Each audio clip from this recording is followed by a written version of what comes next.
Hello friends. Recently I have started a new lecture series for class 10th mathematics. Already I have uploaded some lectures of trigonometry on my YouTube channel. So just go through them, and today I will start the exercise for trigonometry chapter. Okay. So first of all, we will solve questions of mathematics. So here is the first question. We will start from first question.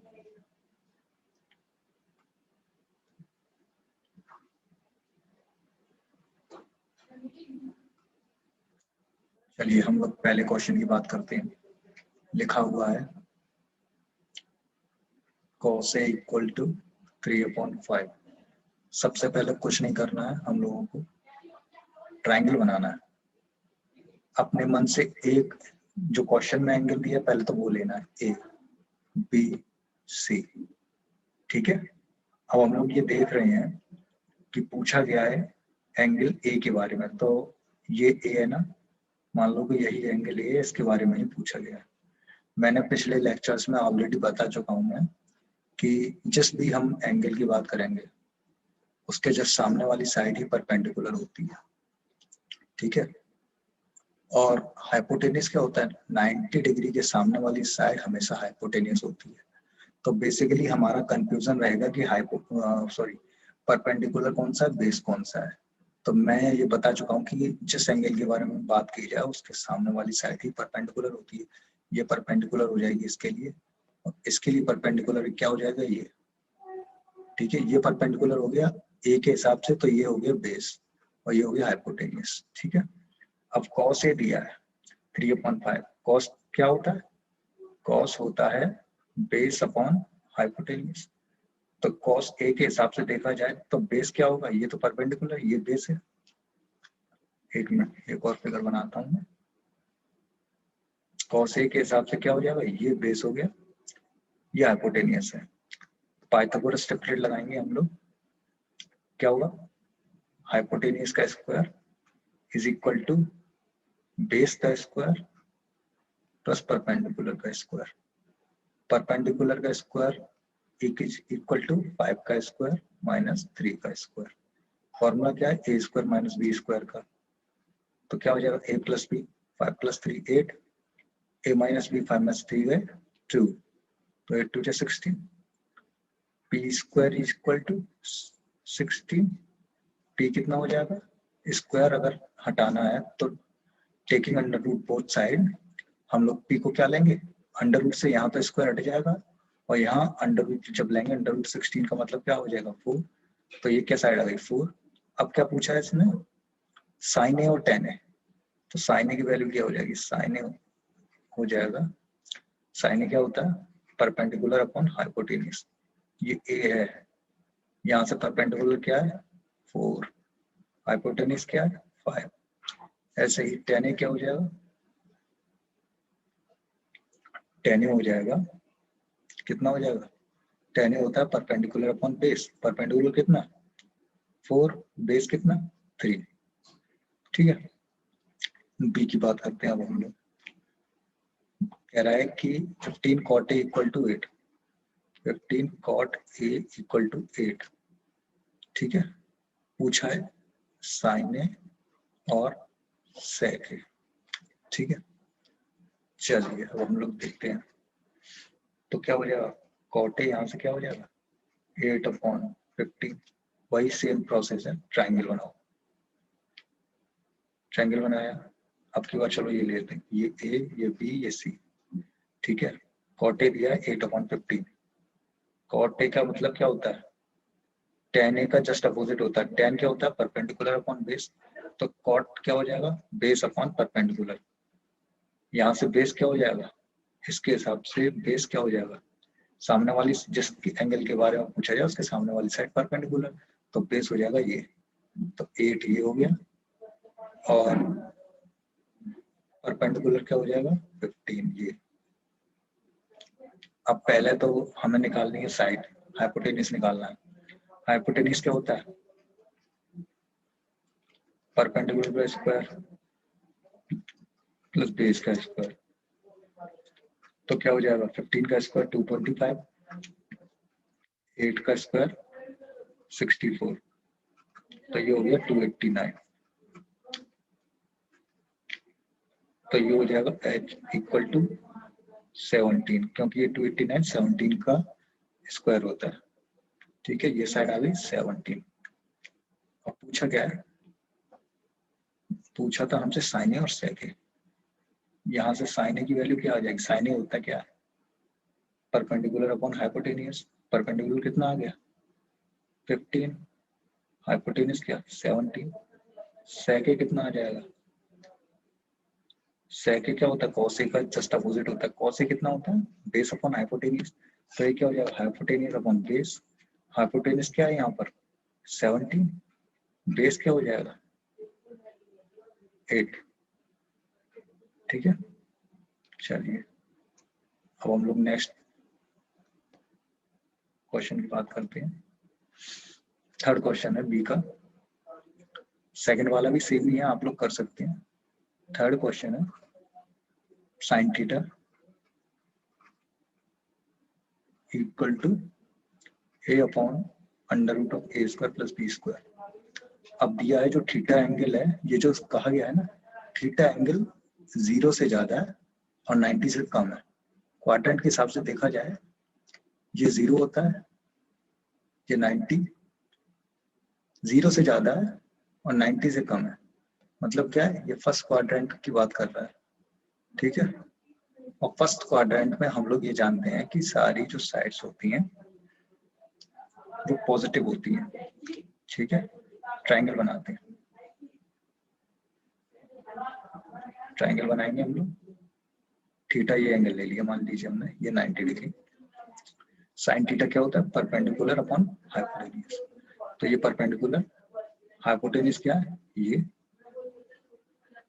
अब ये हमें पता लगाना है ये क्या base है, तो पाइथागोरस थ्योरम से लगाते हैं एच स्क्वायर हाइपोटेनियस का square is equal to perpendicular का स्क्वायर प्लस बेस का स्क्वायर।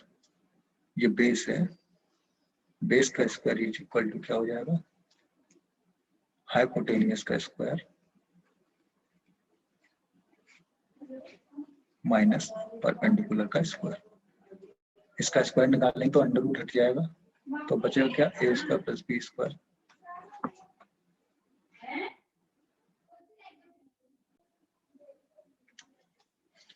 तो हम लोग बात कर रहे थे कि अंडर रूट हटाएंगे तो स्क्वायर बचेगा, उसके बाद यहाँ ए स्क्वायर। ठीक है, जब ए स्क्वायर से ए स्क्वायर कट जाएगा तो बेस का square equal to B square. ठीक है, तो बेस कितना आ जाएगा इक्वल टू बी। ठीक है, तो ये क्या आ गया is equal to B.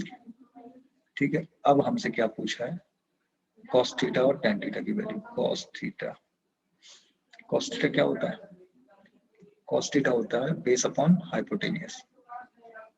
Base कितना है यहाँ पर, बेस है B, hypotenuse under root of A square plus B square. अब क्या बात हो रही है tan थीटा की। tan थीटा क्या है, tan थीटा हो जाएगा परपेंडिकुलर अपॉन बेस। परपेंडिकुलर क्या है ए, बेस क्या है बी। ठीक है, ये आपका हो गया क्वेश्चन। अब नेक्स्ट क्वेश्चन की बात करते हैं हम लोग।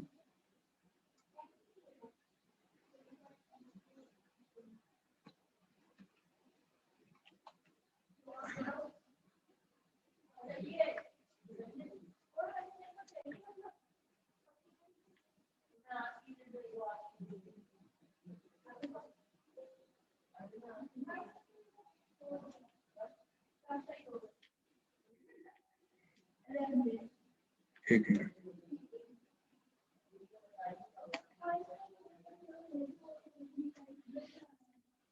सेकंड क्वेश्चन की बात करते हैं हम लोग।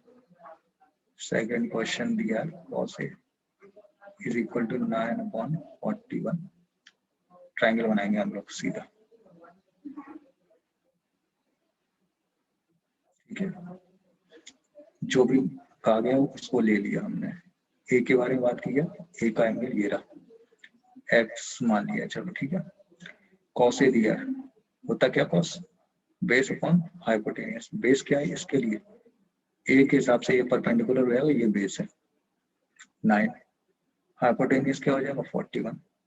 निकालना ये है परपेंडिकुलर, पहले 3 साइड हमें निकालनी ही पड़ेंगी, 2 दी होंगी हमको, गिवन होंगे। तो हम लोग देखते हैं 41 का square is equal to perpendicular का स्क्वायर प्लस बेस का स्क्वायर। परपेंडिकुलर का स्क्वायर इज इक्वल टू 41 का स्क्वायर माइनस 9 का square. A plus B 50, A minus B 41 में से 9 गए तो 32, P square is equal to, अब हम लोग क्या करेंगे, ब्रेक करेंगे इसको, ठीक है। 50 को देखो मैं बताता हूँ अंडर रूट कैसे निकालते हैं। 5 है, 5 10 या 50 होता है, यहाँ 10 और आएगा 50 के लिए, उसको भी ब्रेक कर लिए, 5 2 या 10, ठीक है। अब मल्टीप्लाई 32 है, हम लोग जानते हैं 4 8 या 32 होता है, तो 4 लिखा, 8 जाना, अभी 4 8 या 8 और बचा है, उसको भी तोड़ लिया, 4 into 2। अब अंडर रूट लेंगे वो साइड, अंडर रूट लेंगे तो पी का पी, अब यहाँ पेयर बन गया ये और एक ये। जब अंडर रूट लेंगे तो अंडर रूट से बाहर आएंगे तो सिंगल में आएगा, क्योंकि अंडर रूट से स्क्वायर होता है। तो ये बन गया 5 का स्क्वायर, 2 का स्क्वायर, 4 का स्क्वायर, यहाँ भी स्क्वायर, चलो ठीक है ले लिया, अंडर रूट ले लिया, taking under root both side. तो अंडर रूट से पावर हट जाएगी, पी रह जाएगा, सॉरी यहाँ सिर्फ पी रह गया, और यहाँ क्या बचेगा 5 into 2 into 4, 5 2 10, 10 4 जा 40, 40 आया। तो ये परपेंडिकुलर क्या आ गया 40। अब क्या पूछा है हमसे, एंगल एक के सारे ट्रिग्नोमेट्रिक रेशियो, मतलब क्या, कॉस दिया ही है, साइन, साइन और आपका बचा tan, ठीक है। पहले हम लोग साइन निकालते हैं, साइन का क्या होता है, साइन होता है परपेंडिकुलर अपॉन हाइपोटेनियस।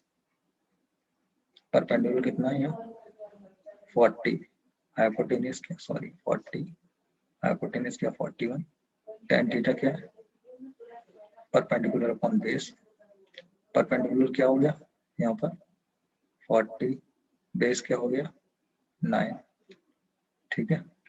साइन का जस्ट अपोजिट होता है कोसेक, तो कोसेक हो जाएगा 41/40। tan का क्या होता है कॉट, कॉट हो जाएगा 9/40। कॉस का क्या होता है सेक, तो सेक हो जाएगा 41/9, ठीक है। ये क्वेश्चन आपको समझ में आ गया होगा।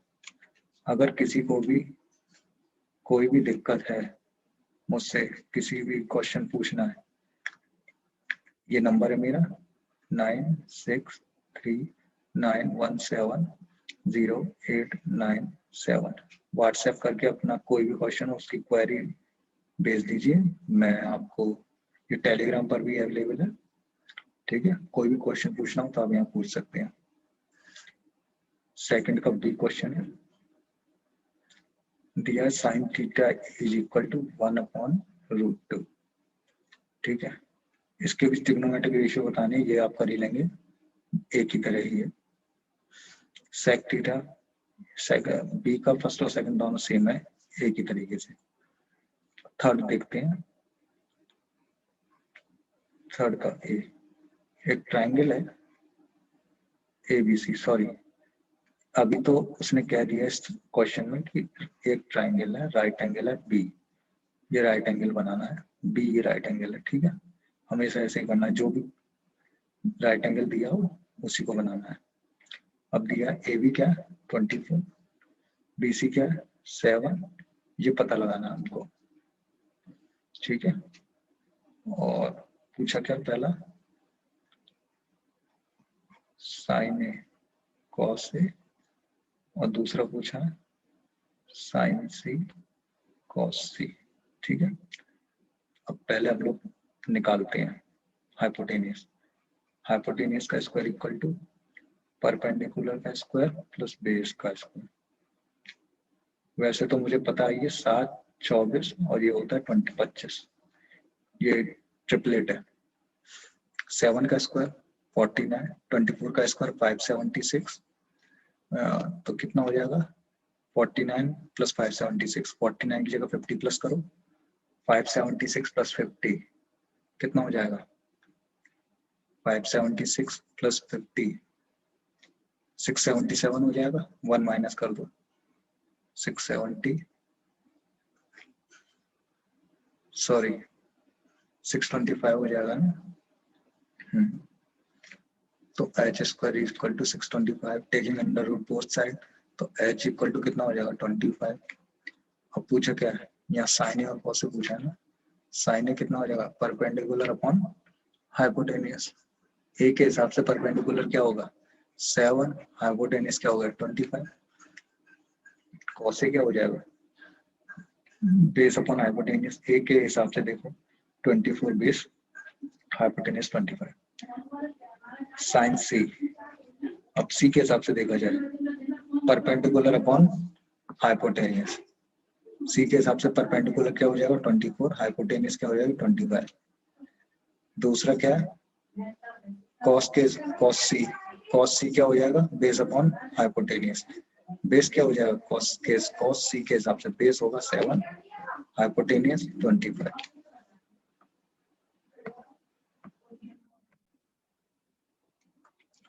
चलिए अब थर्ड का ए हो गया, थर्ड के बी के बारे में बात करते हैं। थर्ड क्वेश्चन का बी पार्ट देखें तो सेम ही है, ठीक है ना, इसमें कोई दिक्कत नहीं है, सेम जैसे अभी मैंने कराया है वैसे ही करना है। फोर्थ क्वेश्चन के बारे में चलो हम देख लेते हैं एक बार। फोर्थ क्वेश्चन है 7 cosec theta equal to 25, find the value of, चलो पहले इसके बारे में हम लोग ट्रायंगल बनाएंगे। यहाँ से कोसेक थीटा सबसे पहले क्या आ जाएगा 25/7, ठीक है, मान लीजिए ये थीटा है angle A B C, cosec theta दिमाग लगाइए क्या होगा, कोसेक थीटा होता है साइन थीटा का जस्ट अपोजिट। साइन थीटा क्या होता है परपेंडिकुलर अपॉन हाइपोटेनियस, तो ये क्या हो जाएगा हाइपोटेनियस अपॉन परपेंडिकुलर, तो हाइपोटेनियस क्या होती है 90 डिग्री के सामने वाली साइड हमेशा हाइपोटेनियस होगी। परपेंडिकुलर क्या परपेंडिकुलर क्या होगा जल्दी बताओ, इसके सामने वाली साइड ही परपेंडिकुलर होगी 7। अभी मैंने लास्ट वीडियो में देखा था कि जो पाइथागोरस ट्रिपलेट होती है 7 24 25 होती है ना, तो ये कितना निकल आएगा 24। वैसे आप लोग निकाल लेना पाइथागोरस ट्रिपलेट से, ठीक है। तो हम लोग बात करते हैं पहला टेन थीटा क्या हो जाएगा थीटा के हिसाब से परपेंडिकुलर अपॉन बेस, तो परपेंडिकुलर क्या थीटा के हिसाब से 7, बेस क्या हो जाएगा 24, ठीक है। सेकंड है, ये तो हो गया फर्स्ट, सेकंड है sine theta plus cos theta, ठीक है। साइन थीटा निकालते हैं हम लोग, साइन थीटा क्या होता है perpendicular upon hypotenuse, cos theta base upon hypotenuse, perpendicular upon hypotenuse, perpendicular कितना है 7/25, बेस कितना है 24/25, कितना हो जाएगा टोटल, नीचे एलसीएम लेंगे तो 25, 24 प्लस 7 31/25, ठीक है। थर्ड क्वेश्चन हम देखते हैं, tan square theta minus 1/cos square theta, ठीक है। चलिए अब हम लोग इसका जरा देखते हैं, हम लोग जानते हैं tan थीटा क्या होता है, ये tan थीटा हमेशा होता है sin theta upon cos theta, ठीक है। मतलब क्या सॉरी साइन स्क्वायर है ना, sin square theta upon cos square theta, ये होता है tan थीटा। अब हम लोग चेंज किया इसको तो sin square theta upon cos square theta, यहाँ क्या है 1 - 1/cos स्क्वायर थीटा, एलसीएम लेंगे cos स्क्वायर थीटा, ऊपर क्या आ जाएगा साइन स्क्वायर थीटा -1, ठीक है। अब एक चीज मैं आपको बताता हूँ, साइन स्क्वायर थीटा है ना, सॉरी ये तो मैंने आपको कुछ और बता दिया, चलो ये बता ही रहा हूँ तो मैं एक चीज और बता देता हूँ। देखो इससे भी एक आंसर निकलेगा, साइन स्क्वायर थीटा -1 ये कैसे आता है, एक आइडेंटिटी हम लोगों ने अभी प्रीवियस वीडियोस में पढ़ी है, sine square theta plus cos square theta is equal to 1, ठीक है। तो यहाँ से साइन स्क्वायर थीटा -1, ये 1 इधर आएगा इक्वल टू में, तो माइनस का हो जाएगा equal to cos square theta. देखा, sine square theta -1 equal to cos square theta, तो ऊपर आ गया कॉस स्क्वायर थीटा, नीचे भी कॉस स्क्वायर थीटा, ये कट जाएगा तो 1। अब ये वैल्यू से मैं निकालता हूँ जो आपका क्वेश्चन है, ये मैं सॉरी गलत चला गया था, tan square theta, tan theta की वैल्यू क्या है यहाँ से, परपेंडिकुलर अपॉन बेस, तो यहाँ क्या हो जाएगा, परपेंडिकुलर कितना है 7/24 का whole square -1 upon cos square theta, cos square theta क्या है, बेस अपॉन हाइपोटेनियस, मतलब क्या 24/25 का होल स्क्वायर, ठीक है। ये क्या हो जाएगा, 7 का स्क्वायर 49, 24 का स्क्वायर 576 माइनस ये 24/25 है तो ऊपर जाएगा तो क्या हो जाएगा 25/24 का होल स्क्वायर, ठीक है। अब इसे यहाँ देखिए आप लोग, यहाँ आया था 49/576, 25 का स्क्वायर क्या हो जाएगा 625, 24 का स्क्वायर 576, ठीक है। नीचे 576, ऊपर क्या हो जाएगा 625 माइनस 49, कितना हो जाएगा 625 माइनस 49, 625 में से 50 माइनस कीजिए आप, पहले 25 माइनस करेंगे 600 बचा, फिर 25 माइनस करेंगे तो 575 576 बचेगा, तो 576 अपॉन 576 कट गया तो आया 1, देखा इस आइडेंटिटी से भी 1 आया, ये आगे आपके आगे जो एक्सरसाइज आएगी उसमें आएगा ये सब, और ये अभी वैल्यू पुटिंग का आपको बताया गया ट्रिग्नोमेट्रिक रेशियो से, ये 1 आ गया, ठीक है। अब आपका कौन सा क्वेश्चन बचा है, ये तो हो गया, फोर्थ का बी भी सेम है, थीटा एंगल लेना है, सी क्या है, सी बता देता हूँ एक बार हमने आपको, फोर्थ का 1 minus cos theta upon 1 plus cos theta, बताना है क्या है, सीधा ट्रायंगल बनाइए, tan थीटा दिया है, थीटा आई एंगल मान लीजिए, इसके सामने साइड परपेंडिकुलर बेस ही है, tan थीटा क्योंकि परपेंडिकुलर फ्रॉम बेस होता है, ये आइडेंटिटी हम लोग पढ़ चुके हैं, पहले तो आपको याद रहना चाहिए, 3 4 5 एक ट्रिपल 8 है, वैसे मैं निकाल के दिखाता हूँ, H square equal to P का स्क्वायर प्लस बेस का स्क्वायर, तो 3 का स्क्वायर 9, 4 का square 16, 16 plus 9 25, H square equal to 25, H is equal to 5 आ गया। अब हम लोग बात करते हैं 1 माइनस कॉस, कॉस क्या होगा, कॉस क्या हो जाएगा, परपेंडिकुलर अपॉन हाइपोटेनियस साइन होता है, base upon hypotenuse, 4/5, 1 minus 4/5, 1 plus 4/5, 5 का मल्टीप्लाई किया, 5 माइनस 4/5, और यहाँ क्या आ जाएगा 5 पंजा 5 प्लस 4/5, ठीक है। 5 यहाँ आ जाएगा 1/5, और ये नीचे सॉरी ये क्या आ जाएगा नीचे 5 प्लस 4 9/5, 1/5, ये 9/5 है, ऊपर जाएगा तो 5/9 हो जाएगा, 5 से 5 कट जाएगा तो आएगा क्या 1/9, ठीक है। So thank you guys, keep learning, Now I will see you in the next lecture of trigonometry. I will cover all the questions from this book. I will start a new lecture series in which I will cover all the mathematics topics of class 10th. From now onwards, I will regularly post the video of topics of mathematics for class 10. Okay.